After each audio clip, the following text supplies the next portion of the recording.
Dear viewers, on behalf of the Department of Food Processing Technology, PSG College of Arts and Science, Coimbatore, I welcome you all for the session on enzymatic browning in fruits and vegetables. Generally, browning of foods is characterized by a color change due to chemical reactions, which can be classified into two primary types: enzymatic browning and non-enzymatic browning.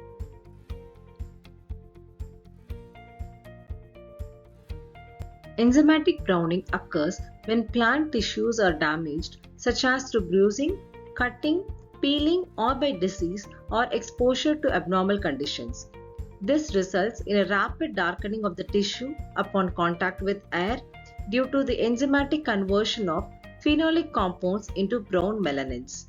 Hence, it involves the interaction of oxygen, phenolic compounds, and enzymes. Enzymatic browning is detrimental to quality maintenance of the fresh cut fruit and vegetable industry, although it is beneficial to the development of color and flavor in some food items such as tea, coffee, and cocoa.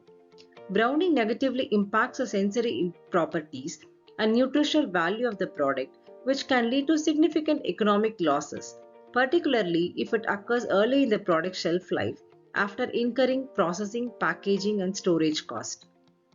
Therefore, understanding browning and its management from harvesting through to consumption is crucial for minimizing losses and ensuring the economic viability of fruit and vegetable processing.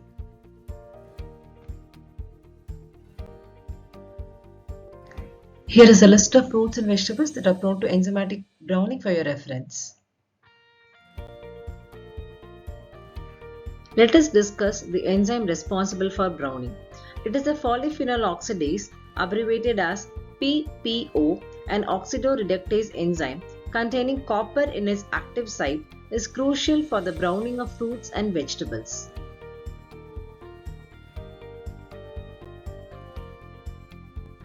The mechanism of action proposed for the enzymatic browning is based on its capacity to oxidize phenolic compounds. Browning occurs only when fruits and vegetables are exposed to processes such as cutting and peeling. Damage due to the tissues leads to the rupture of plastids, the cellular compartment where PPO is located. This facilitates the enzyme to come in contact with the substrates, the polyphenols. The active site of PPO consists of two copper atoms, and the enzyme catalyzes two different reactions in the presence of molecular oxygen. Firstly, the hydroxylation of monophenols and then the oxidation of orthodiphenyls to orthoquinones. This reaction is followed by the non-enzymatic polymerization of the quinones, giving rise to melanin pigments of high molecular mass and dark color.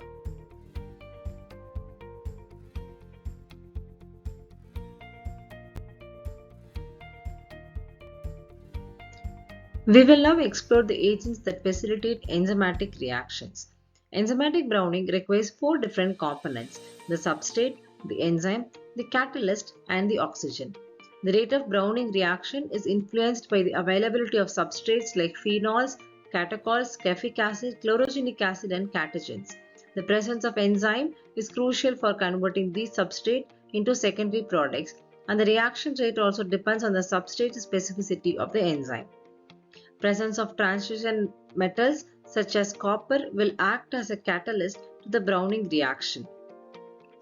Processes like cutting and peeling disrupt cell membranes, exposing cell components to air, initiating enzymatic browning. Additionally, delayed processing of minimally processed fruits and vegetables extends their exposure to browning inducing components.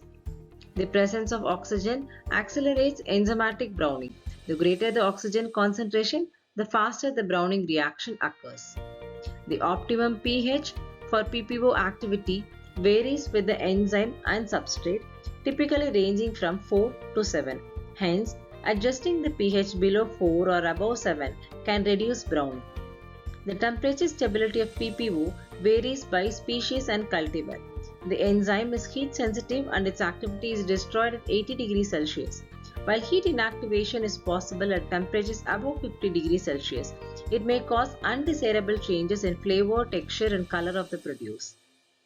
The low permeability of the packaging material prevents direct exposure of food to the atmosphere, thereby delays browning. Other factors include cultivars and post-harvest handling techniques. Browning in fruits and vegetables varies by cultivar due to compositional differences. Hence, choosing the right cultivar is crucial. Post-harvest practices and pre-processing methods also significantly impact browning.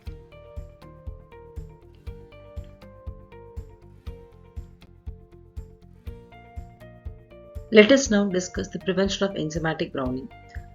Addition of pineapple juice, lemon juice, honey prevents browning and inhibits PPO activity. Honey from different floral sources reduces enzymatic activity over a range of 2 to 45% in fruit and vegetable homogenates.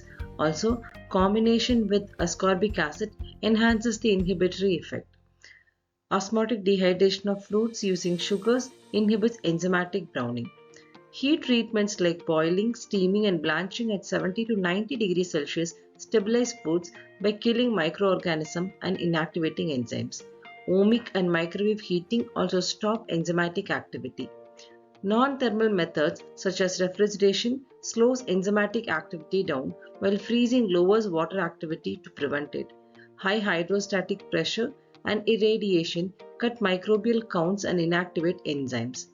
Modified atmospheric packaging, which uses carbon dioxide or nitrogen, slows enzymatic reactions without affecting quality. Argon and nitrogen dioxide were found to be more effective for preventing browning. Coatings using starch, glycerol, pectin, and alginate creates a barrier that delays browning by isolating the fruit from the environment. Adding chemicals such as antioxidants, chelating agents, acidifiers, and enzyme inhibitors can also help reduce browning. The common antioxidants include hexyl resorcinol, erythrobic acid, N-acetylcysteine, cysteine hydrochloride, ascorbic acid, and glutathione, with ascorbic acid being the most widely used. Chelating agents like kojic acid, citric acid, and EDTA bind copper ions, reducing enzyme activity. Fruits are naturally acidic. However, extra acidification with acetic acid, erythrobic acid, ascorbic acid, or glutathione can lower PPO activity below pH 3.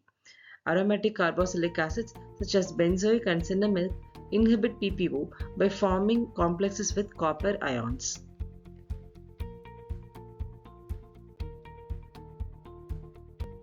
Let me summarize what you have learned today. Browning in fruits and vegetables can lead to loss of quality, and this occurs due to physical injury, the presence of substrates like polyphenols, enzymes like polyphenol oxidase, catalysts like copper and oxygen. Various physical, chemical, and conventional methods are used individually or in combination to prevent this browning, with the main goal being enzyme inactivation. Despite advancement in non-thermal treatments, thermal methods remain the most effective for protecting foods from oxidation and browning.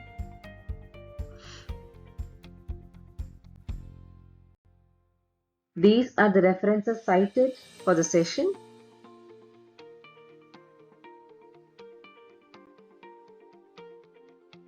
Thank you, viewers.